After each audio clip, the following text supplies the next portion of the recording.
guys, मैं हूं Nikhil. I am the founder of an RP Institute. I am a motivated speaker and a small tutor in my tutorial. आज हम लोग बात करने वाले हैं ट्रिग्नोमेट्री रेशियो के फॉर्मूलेस के बारे में. कल हम लोग बताए थे कि sine theta is equal to लंब बटे कर्ण होता है, cos theta is equal to कर्ण बटे आधार होता है. ये चीजें आपको बताई गई थी. लेकिन आज हम लोग बात करने वाले हैं कि जो त्रिकोणमितीय रेशियो होते हैं उनके बीच संबंध कैसे पाया जाता है. तो चलिए देखते हैं किस तरीका से उनके एक और फॉर्मूला बनते हैं, इसके बारे में हम लोग देखने वाले हैं. तो चलिए बात करते हैं और साथ में उससे रिलेटेड एक क्वेश्चंस भी देखने वाले हैं. तो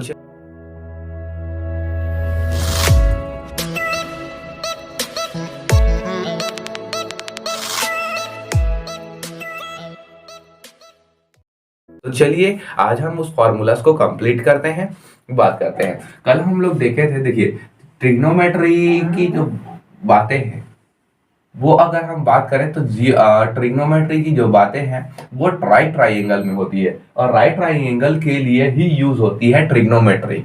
तो राइट ट्राइंगल हम लोग यहाँ पर बनाए हुए हैं. ये है आपका राइट ट्राइंगल और यहाँ पर अगर हम देखें इस राइट ट्राइंगल में ये क्या है आपका बेस है, ये क्या है आपका हाइपोटेनस है और ये क्या है आपका परपेंडिकुलर. नहीं समझ आया? तो ये आपका कर्ण है, ये आपका आधार है और ये आपका क्या है लंब है. जो सीधी रेखा होती है लंब, सबसे बड़ी रेखा होती है भुजा होती है वो कर्ण, जो दोनों को टिकाई रहती है वो आधार. मान लेते हैं इसको ए दे देता हूं, इसको बी दे देता हूं, इसको सी दे देता हूं और ये हो गया आपका 90 डिग्री. और इसी के एवज में हम लोग देखने वाले हैं. तो चलिए हम लोग बात करते हैं.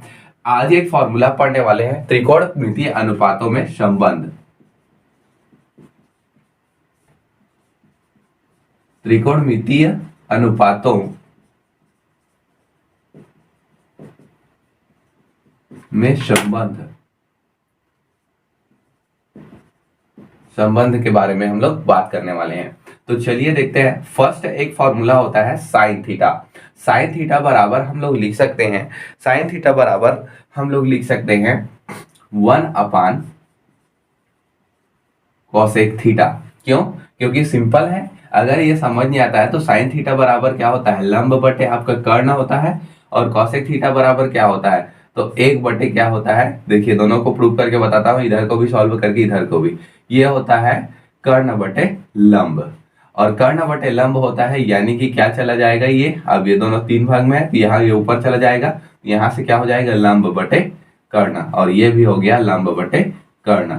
तो यहाँ पर सिंपल सा एक कॉन्सेप्ट आता है कि भाई ये तो दोनों आपस में बराबर हो गए. कहने का मतलब 1/cosec थीटा बराबर लिखा जा सकता है 1/sin थीटा. यही फॉर्मूले की हम बात कर रहे हैं. तो इस तरीका से हम सभी फॉर्मूले को क्या करते हैं जमाते हैं. ठीक इसी तरीका से हमारा दूसरा फॉर्मूला होता है और दूसरा फॉर्मूला ये होता है कि सेक थीटा बराबर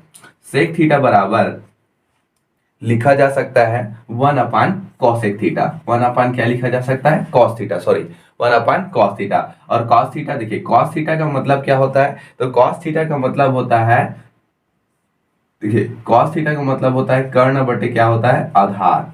क्या होता है कर्ण बटे आधार. और यहाँ पर अगर हम बात करें तो यहाँ पर क्या हो जाएगा ये आधार बटे क्या हो जाएगा कर्ण. आधार बटे क्या हो जाएगा कर्ण. तो सिंपल सा कंक्लूजन है और इसको कैसे कंक्लूज किया जा सकता है तो हम लोग सिंपल सा एक कॉन्सेप्ट करते हैं और वो है, देखिए इसको ऊपर ले जाएंगे तो क्या आधार बटे ये कर्ण नहीं आएगा और ये भी क्या हो जाएगा आधार बटे क्या हो जाएगा ये कर्ण. क्यों? क्योंकि ये ऊपर चला जाएगा और ऊपर चला जाएगा तो ये थोड़ा सा इस तरीका से चेंजेस हो जाएंगे. तो दोनों फिर से बराबर हो गए तो सेक थीटा बराबर 1/cos थीटा अपन लिख सकते हैं. अगर हम बात करें तो cos थीटा बराबर आधार बटे कर्ण होता है. cos थीटा बराबर आधार का बटे कर्ण होता है और सेक थीटा बराबर कर्ण बटे आधार होता है. दोनों चीजें हमारे पास समक्ष में है. इन दोनों को हम लोग इस तरीका से निकाल सकते हैं. एक छोटा सा मैं मिस्टेक कर दिया हूँ, वो मिस्टेक आप लोग को पता नहीं चल रहा होगा. देखिए वो मिस्टेक क्या है. मैंने सेक थीटा के लिए हम लोग कर लिया है, ये होगा कर्ण और ये होगा आधार. ठीक इसी तरीका से ये होगा कर्ण और ये होगा आधार. अब जाके वो सही हो गया. तो ठीक इसी तरीका से क्या हो जाएगा ये कर्ण और ये हो जाएगा आधार. क्या हो जाएगा ये कर्ण और ये हो जाएगा आधार. ओके. तो इस तरीका से दो फार्मूला बन गए. तीसरा भी इसी तरीका से होता है. हम जानते हैं कि tan थीटा बराबर क्या होता है, तो tan थीटा बराबर हमारे पास होता है लंब बटे आधार. तो हम लिख सकते हैं यहाँ पर टेन थीटा बराबर एक और फॉर्मूला है और वो है 1/cot थीटा। थोड़ा सा सिंपल सा कॉन्सेप्ट को समझिएगा। साइन थीटा बराबर 1/cosec थीटा लिख सकते हैं, तो cosec थीटा बराबर 1/sin थीटा भी लिखा जा सकता है। इसका जस्ट विपार्थ लिखा जा सकता है और ये है cosec थीटा बराबर 1/ क्या लिखा जा सकता है, साइन थीटा। ठीक इसी तरीके से इसका भी जस्ट विपार्थ लिखा जा सकता है और वो है cos थीटा बराबर क्या लिखा जा सकता है, 1/sec थीटा। ठीक इसी तरीका से इसको अगर हम बात करें तो cot थीटा बराबर हम लोग लिख सकते हैं 1/tan थीटा। और सेम इसी तरीका से आप इसको प्रूव भी कर सकते हो कि कैसे त्रिकोणमितीय अनुपातों में संबंध पाया जाता है। तो कल एक फॉर्मूला देखे थे कि साइन थीटा बराबर लंब बटे कर्ण होता है, tan थीटा बराबर लंब बटे आधार होता है। आज उसी तरीका से एक फॉर्मूला है कि tan थीटा बराबर 1/cot थीटा है, साइन थीटा बराबर 1/cosec थीटा है, या cosec थीटा बराबर 1/sin थीटा है, cos थीटा बराबर 1/sec थीटा है, या sec थीटा बराबर 1/cos थीटा है। ये एक फॉर्मूला है। इस फॉर्मूले की सहायता से भी कुछ चीजें पूछी जाती है, जैसे कि किस तरीका से सवाल पूछ सकते हैं। रहने को बड़े बड़े क्वेश्चंस में इसको इंक्लूड करते हैं, लेकिन स्पेसिफिकली इससे सवाल कैसे बन सकते हैं। तो सिंपल सा कॉन्सेप्ट है, सिद्ध कीजिए tan थीटा बराबर क्या होता है, सिद्ध कीजिए कि tan थीटा बराबर 1/cot थीटा। तो सबको मैंने तो सिद्ध करके बताया, तो इसके लिए मैं और नहीं बताने वाला हूँ। खैर आई होप सो आपको ये वीडियो समझ आ गई होगी। आगे हम लोग इससे रिलेटेड एक क्वेश्चंस देखने वाले हैं इसी वीडियो में। तो अभी यदि आपको क्वेश्चंस कुछ इस तरीका से दिए हों, बोला जा रहा है क्वेश्चंस में कि यदि साइन थीटा बराबर 3/4 है, 3/4 है, तो कोसेक थीटा ज्ञात कीजिए। तो कोसेक थीटा का मान ज्ञात कीजिए, मान ज्ञात कीजिए।